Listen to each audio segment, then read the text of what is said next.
Most Black Sabbath fans consider Sabotage as the last iconic record of the classic era lineup. Though it contains many of the progressive elements of their prior album, Sabbath Bloody Sabbath, in terms of arrangement and instrumentation, it is a decidedly heavier affair than its 1973 predecessor. This time around, the band wanted to pare down the arrangements a bit and go in more direct, heavier approach for what would be their sixth album in exactly as many years.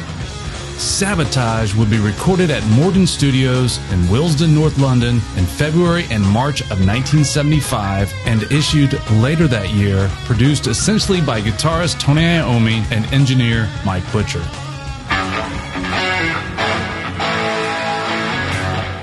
Before arriving at Morton Studio, writing and rehearsal took place at Fields Farm and at lead singer Ozzy Osbourne's house. Though hampered by legal battles, the band persevered and created arguably one of the best records of their entire career and maybe the first progressive metal album.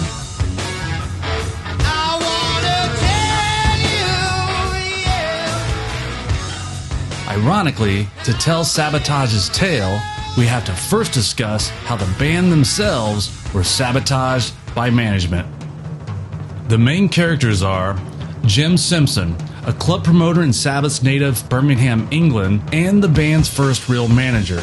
Patrick Meehan, an up-and-coming manager and the son of Patrick Meehan Sr., who was a more established manager. Wilf Pine, a local henchman and right-hand man to Don Arden. Don Arden, heavyweight manager, connected to the Mafia, current employer of Pine, and former employer of Meehan's father. It's June 1970. Sabbath's first album is on the British music charts, and soon they'll be following it up with their second album, Paranoid. By most indicators, Sabbath was on its way up, but current manager Jim Simpson wasn't getting them paid for gigs like other similar bands. In particular, a band called Black Widow, managed by Patrick Meehan Jr., was getting double what Sabbath made for gigs, even though Widow was not charting or selling records. Before Sabbath's debut album had exploded, Simpson had booked concerts at a much lower rate and would not cancel or renegotiate the originally agreed upon price. Iommi said, "It was getting silly. Even the people who ran the clubs we played were going, 'You should be getting more than this. What are you doing playing here?'" Knowing of Sabbath's potential financial success and their unhappiness with the way they were being managed, Don Arden decided to make a play to take them from Simpson. Known as the Godfather of Rock and Mr. Big, Arden started out doing stand-up comedy and was particularly known for his impressions of mobsters. In the 60s, he went on to sign and manage Gene Vincent and later the Small Faces. Around this time, Arden was also known to leverage a small group of well-muscled friends to intimidate others to see things his way. One example of his license to threaten potential opponents took place back before Led Zeppelin had formed, when Jimmy Page and Keith Moon were putting together a band. Page and Moon reached out to Small Faces singer Steve Marriott to see if he might want to join them. The minute Marriott's manager, Don Arden, found out, he sent Page a very clear message. "How would you like to play in a band with broken fingers?" Marriott stayed with the Small Faces, and Page went on with his fingers intact. In 1970, Arden put his plan into motion and sent his right-hand man, Wilf Pine, to pick up the band and bring them back to his office. During the meeting, Arden painted a great future but came on too strong when he asked them to sign with his label during their first meeting. Iommi said about the meeting, "We just couldn't do that. It was all too bombarding. So we came away thinking, oh God, what are we going to do now? He'll probably have us killed." He kept getting in touch with us, arranging to take us out to dinner and all that sort of business. He never let go. Then one day, Wilf got in touch and he said, "I've got another guy that wants to meet you." This other guy was Patrick Meehan Jr., and after meeting with him, Tony said he seemed a lot calmer than Arden and said things that we wanted to hear. He just had the right way about it at the time. So they ended up signing with Patrick Meehan and Wilf Pine and their company, Worldwide Artist. A little over 13 months later, Pine would drop out of the partnership and move on to other things. It should be noted that there is an alternate account of why Black Sabbath did not sign to Arden at the time. In the book, One of the Family, The Englishman, and the Mafia, it states that Black Sabbath was told Arden was making fun and taking a piss on Black Sabbath at one of their shows. After the band heard this, they did not want anything to do with Arden. According to Pine, it was a misunderstanding and Arden did not make fun of the band.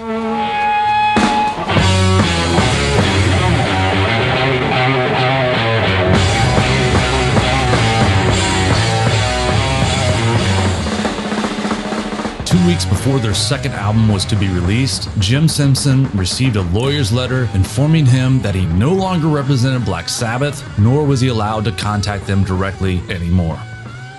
Jim wasn't the only one put out by this latest development. When Don Arden, who was still trying to make a backdoor move on the group, found out it was two of his own associates that had plotted behind his back to snatch up Sabbath, he was furious. Issuing threats of retribution, he also offered financial assistance to Simpson, who he encouraged to sue for damages. Simpson did and was later awarded £35,000, breaking down to £7,500 from the band and £27,500 from Meehan. With Meehan at the helm, Black Sabbath became a genuine international success. The 3 albums that followed Paranoid, Master of Reality in 1971, Volume 4 in 1972, and Sabbath Bloody Sabbath in 1973 all hit the UK Top 10 and the US Top 20. By 1974, the band had all the trappings of success: the country houses, flashy cars, and unlimited amounts of drugs. But after 4 years on a continual cycle of touring and recording, the band was running on empty, and everything came to a head during a gig at the Hollywood Bowl on the Volume 4 US tour where Tony Iommi collapsed. Ozzy said about the incident, "Tony had been doing coke literally for days. We all had, but Tony had gone over the edge. He walked off the stage and collapsed. It was not Tony's day." Earlier that same day, during the sound check, a crazed man tried to stab Tony with a dagger. The religious zealot was stopped by the crew and Tony was not harmed. But as bassist Geezer Butler says, "We wanted to take a break after Tony collapsed, so the rest of the gigs for that year were canceled." The following year, 1973, the band embarked on a tour for Sabbath Bloody Sabbath that would take them through February 1974 for the US leg of the tour, just when they thought they could take a well-deserved rest. Before the UK and Australian leg of the tour, management called to tell the band that they had been asked to play at one of the largest music festivals at the time, the California Jam, attended by 400,000 fans. Geezer said, "We were in England, having just returned from the tour, when our management called us and said we had to go back out to do the California Jam. We said no, but we were eventually forced into doing it." This act has flown in from England just for this concert. A warm United States welcome for Black Sabbath! This was just one of the ways Sabbath was getting manipulated by management. Also during this period, and unbeknownst to the band, Patrick Meehan had filtered a large portion of the royalties to himself instead of the band. Even though Black Sabbath played the 1974 California Jam Festival and received a generous $250,000 for the performance, the band members were paid only $1,000 each for their efforts.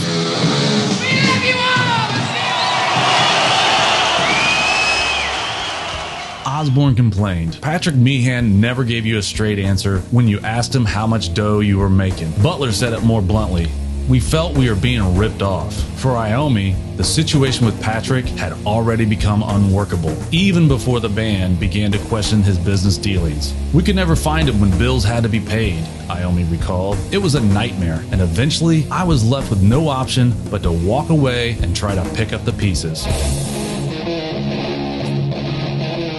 The band had long suspected things weren't above board, but they had been too scared and inexperienced to directly question how their affairs were being handled. Despite their aggressive music genre, these masters, in reality, did not like confrontations.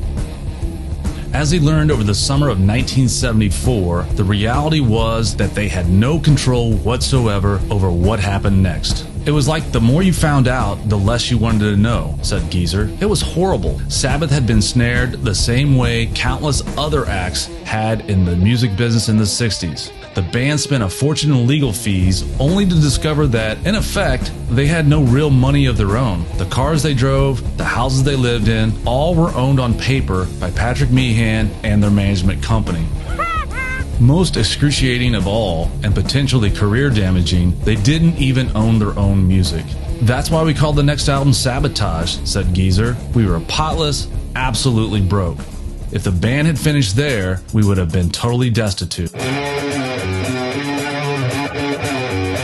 So the band broke it off with Meehan and tried their hand at running things themselves. Drummer Bill Ward stepped up to fill the management void, but soon realized he didn't have the proper skill set. His alcoholism didn't help. For a while, there was no manager. Instead, various close friends and co-workers of the band worked together to take care of different duties, but none had everything it took to be the actual manager of the band. Ironically, a couple of years later, their would-be savior turned out to be one of the most infamous gangster managers in the music biz. Don Arden, the guy who tried to pressure them into signing with him in 1970, which, by the way, Arden would eventually become Ozzy's future father-in-law. Even with the formidable figure of Don Arden behind them, the fallout with Meehan would continue to cast a deep shadow over Sabbath throughout the 70s and up into the 90s. For instance, Meehan and company not only mismanaged their back catalog, but they continued to profit from a string of compilation albums of Sabbath's most recognizable material. After years of litigation between the two camps, the band was eventually forced to seek an out-of-court settlement. They agreed to pay an undisclosed amount for breaking their contracts with Meehan, but more costly, Sabbath also agreed to give up their rights to the music released while Patrick was their manager, most of the best work they would ever produce. Meanwhile, due to personality conflicts and health issues, the band was beginning to fracture. Already deep into alcoholism and drug addiction, Bill Ward suffered multiple health problems, a case of hepatitis, and a mild heart attack, to name two. At the same time, Ozzy became increasingly distant from the band due to musical differences and family issues. As many times before, guitarist Tony Iommi took the lead in writing the bulk of the material. Hole in the Sky begins with the hum of amplifiers set at a maximum volume and someone screaming attack. Some people believe the word was chicken, but it wasn't.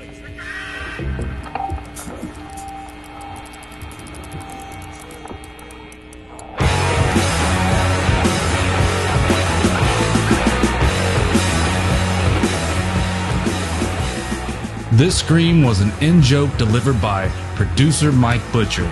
Sabbath had a supporting act who had a manager who would stand behind them on the stage shouting, "Attack! Attack!" said Butcher. So that's what I shouted from the control room. Hole in the Sky is a dense, purposeful doom classic where you can hear how Tony's guitar tone had gotten even larger than on previous albums, as it loomed over the surging swing of Geezer and Bill, while Ozzy was forced into another high and dramatic vocal. It begins to become clear that Sabotage would mark the finest vocal performance of Ozzy's career. The sheer anger of the music is emphasized by its abrupt look-twice ending, segueing instantly into what appears to be one of Tony's sultry acoustic rambles. Following Hole in the Sky is the 49-second acoustic instrumental Don't Start Too Late, and was inspired by tape operator David Harris's exasperation with the band plowing into their takes before he'd gotten himself prepared. So that's David saying, "Don't start," and the band chuckling, "Too late." The piece is essentially melodically complex, modern classical, but it's a good example of how Sabbath liked a little light and airy interlude before the hulking monster comes to wreck the village.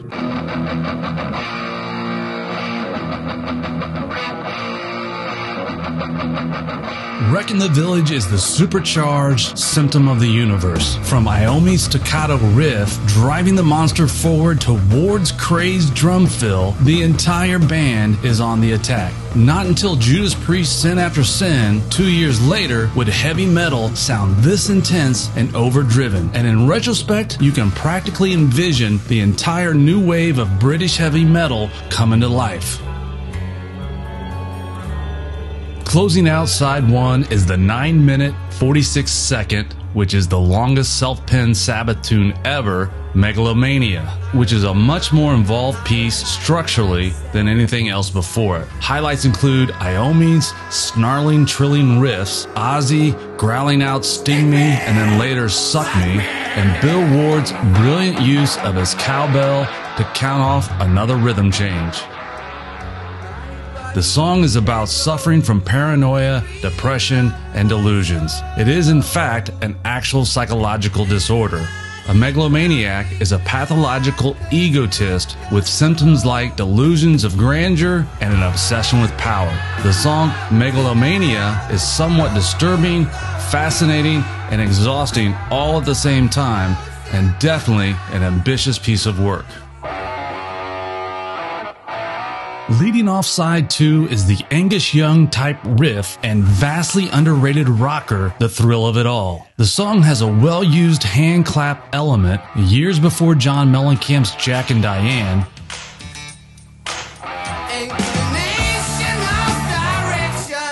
as well as some of Ozzy's most expressive, upbeat, and heartfelt vocals. Lyrically, there are some brilliant sentiments here, all couched in religion, as Geezer, who wrote the words, wonders why the world is in such a shambles.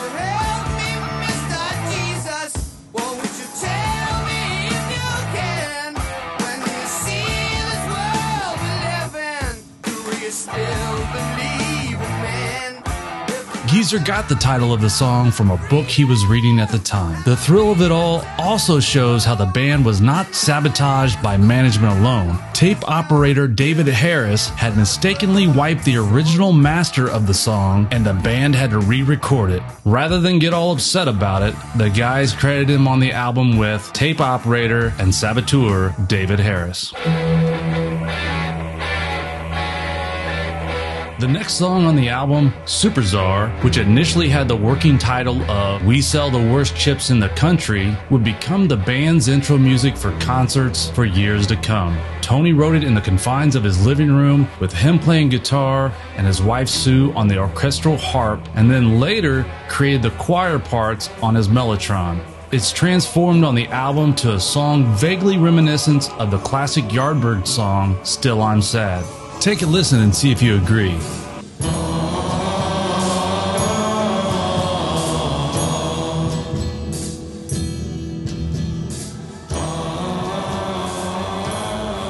When it came time to record, Tony booked the English Chamber Choir.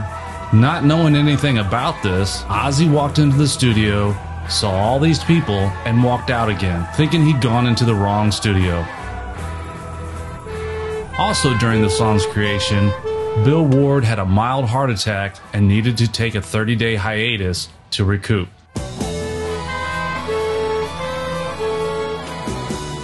The seventh track from Sabotage is the uneven and somewhat unpopular fan-wise tune, Am I Going Insane? Radio. Ozzy originally constructed this song from a solo album he planned during the downtime between Sabbath Bloody Sabbath and Sabotage. When that idea was scrapped, he brought this tune into the Sabotage sessions. Concerning his aborted plans of going solo, Ozzy later confessed, I wasn't prepared to own up to the rest of the band, and I didn't want to give up the success and recognition. Some people assume the radio notation is due to it being a radio edit, but it's not. Radio in the title is Cockney slang referencing a Birmingham business called Radio Rental. Instead of mental, a local would be called Radio Rental, and eventually the phrase would shorten to radio. The song ends with some disturbing laughter voiced by a band friend, and then some bizarre hysterical crying from what sounds like a mental patient. According to Bill Ward, the crying came from a tape of Ozzy's daughter, Jessica, played at half speed, but engineer Mike Butcher said the crying came from an unidentified tape found in the studio. No one knows for sure. The Writ is probably the most formidable and biting song of the classic lineup era. It's also Sabbath at their most progressive. The lyrics were written mostly by Ozzy, as opposed to usually being handled by Butler, and pertain to the lawsuit with their former manager, Patrick Meehan, that was plaguing the band during the recording of Sabotage.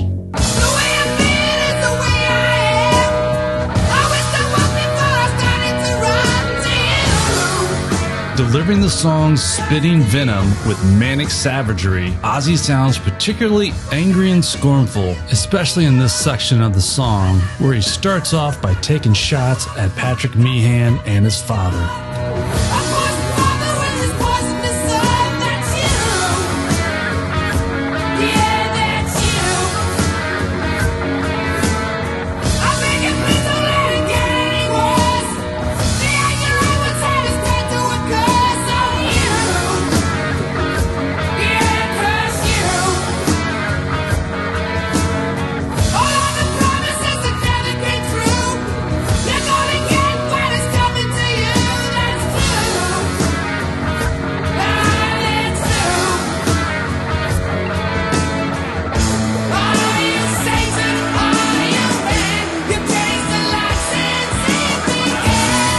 The title, The Writ, was apparently suggested by engineer, co-producer Mike Butcher after one of the manager's lawyers had delivered a writ to the studio during the recording.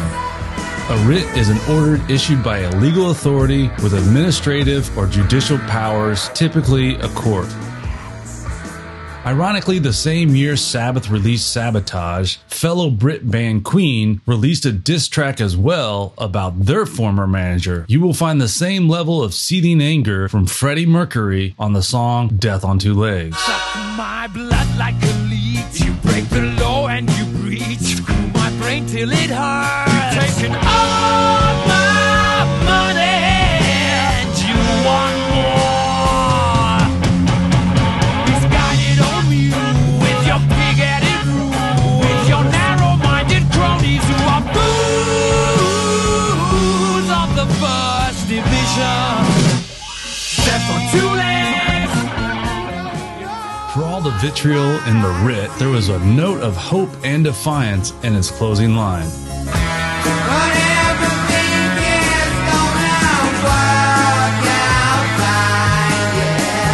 And in the short term, at least those words would ring true. Patrick Meehan would not break Black Sabbath. In the spring of 1975, a month after recording was finished in London, Mike Butcher flew to New York to oversee the mixing and mastering of Sabotage. And it was there that the producer added, at the end of the writ, a 31-second snippet of music he had recorded without the band's knowledge. Microphones were plugged in all around the studio, Butcher explained. So one night when Ozzy and Bill were messing around the piano, I pushed the record button.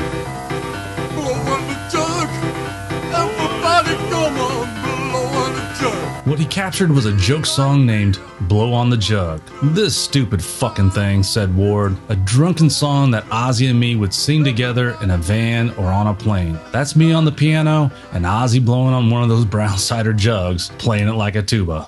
Ward insisted he had no idea that Blow on the Jug would end up on the album. Originally, it only appeared on early pressings. The rumor that the Nitty Gritty Band originally played the song Blow on the Jug is not true. The real story comes from a Hollywood festival Sabbath played in 1970 along with Mungo Jerry. At the time, Sabbath saw these festivals as a competition in who would win over the crowd. During one performance, Mungo Jerry busted out some jugs and the crowd went wild. He was playing fucking jugs and he stole the day, Ozzy said. After Mungo Jerry, we didn't have a hope blowing on fucking jugs. Just as the Beatles followed the melody on side 2 of Abbey Road, the lighthearted and totally unnecessary Her Majesty, so Sabbath closed the monumental Sabotage with a similar tribute, only theirs is to Mungo Jerry.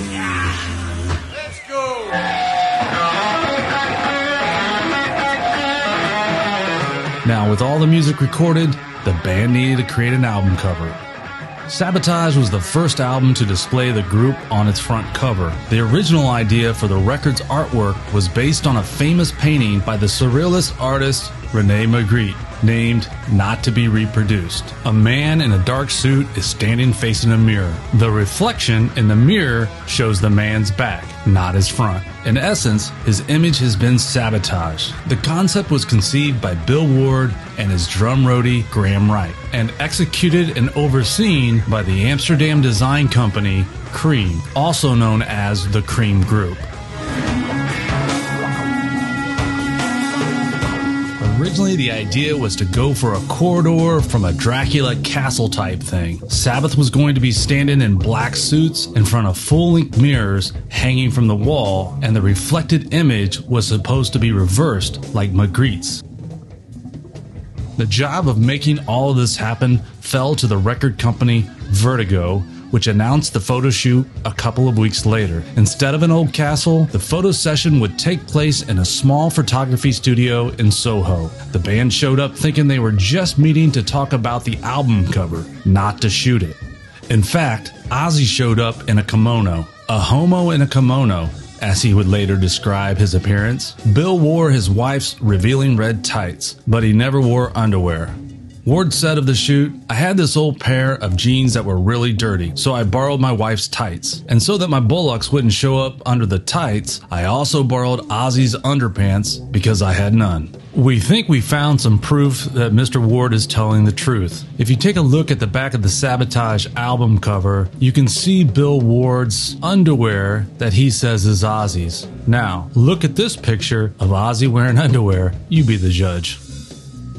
Thinking they would superimpose the images at a later time, they rushed through the photo shoot, and the outcome was far from what had been envisioned. Ironically, once again, the sleeve design was intended to illustrate the idea of sabotage, but had instead become a victim of sabotage itself. By the time the band had a chance to review, it was too late to change the cover. They hated it. What we are left with is a cover that manages to be simultaneously embarrassing and perversely endearing.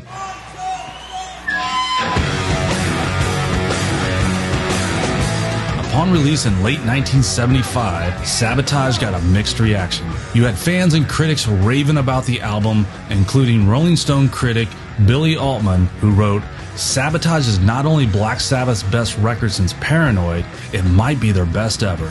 But the sales of the album painted a different picture. Sabotage was the first Black Sabbath album that did not achieve platinum status in the US, and though it reached number 7 in the UK, it completely fell off the charts after a few weeks. To date, Sabotage is still not platinum in the US, having only sold 900,000 copies. But the album has sold over 2.5 million copies worldwide, ranking it the 7th best-selling Sabbath album. The album's called Sabotage, the new one. The number entitled Symptom of the Universe.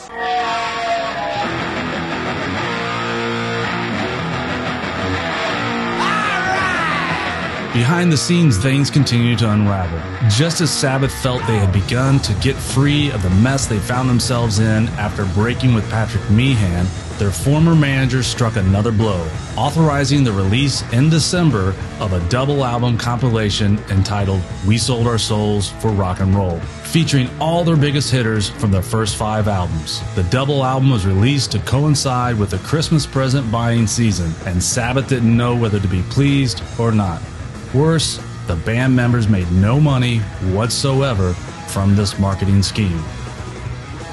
In some respects, Sabotage seems like an album with no real identity or unifying theme. Yet as good as the album is, it's also an album where you can tell the wheels are starting to come off a bit. This would become far more evident in Black Sabbath's next release, where the band not only lost the wheels, but the whole car fell apart. That album, Bill Ward says, "It was so hard for us making it, but when I listen back to it now, God, it's incredible." We'd just like to say, on behalf of the guys and myself, you're a good bunch of people and we love each and every one of you. Good night. Thank you.